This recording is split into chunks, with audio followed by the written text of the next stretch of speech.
really unexplainable, to be honest. We knew we had some young guys out there. It was the first time they were going to play, so we expected some of those guys to have some growing pains. But the guys that have been out there before, we expect them to play like it, you know. And it's the three and outs mounted, and you saw some guys panic on the sideline, you know, and it was kind of alarming, you know.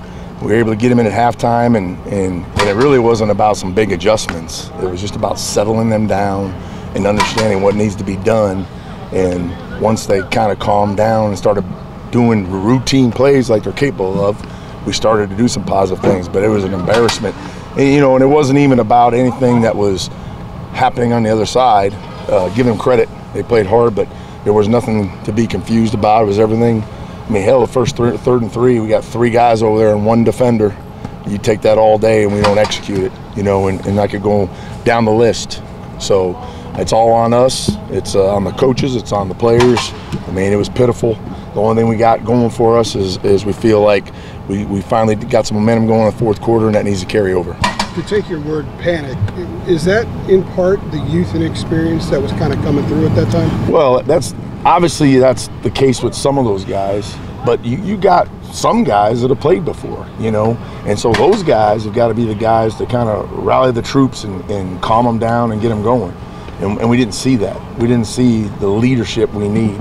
So hopefully that's a great growing experience. It's a painful one for all of us. It shouldn't have that happened, but it did, so we got to find a way to correct it. I think you started to allude to it, the play in the fourth quarter. What was the difference up front as far as? Oh, I think it was not even just up front, it was the whole offense. I mean, just, again, executing your base plays. It's really all it was. I mean, I could go through every play in that first half. It was just base stuff and guys, you know, whether it was, you know, an old lineman falling off for a block, if it was the quarterback with the wrong read, if it was the receiver with his wrong route, if it was, I mean, so on and so forth. The back not going on his right track, whatever it was, there was a lot of things. And so you can't play good offensive football unless all 11 guys are doing their job. That's the thing about offense. You can't have 10, you gotta have 11.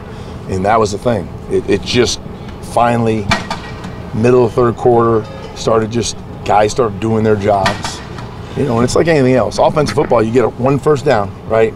And you get momentum, and then you can play with some tempo and change it up, and they're on their heels. When you go 3 and out, there's no momentum, there's nothing, and that's where the panic set in. So, again, hopefully we learned our lesson.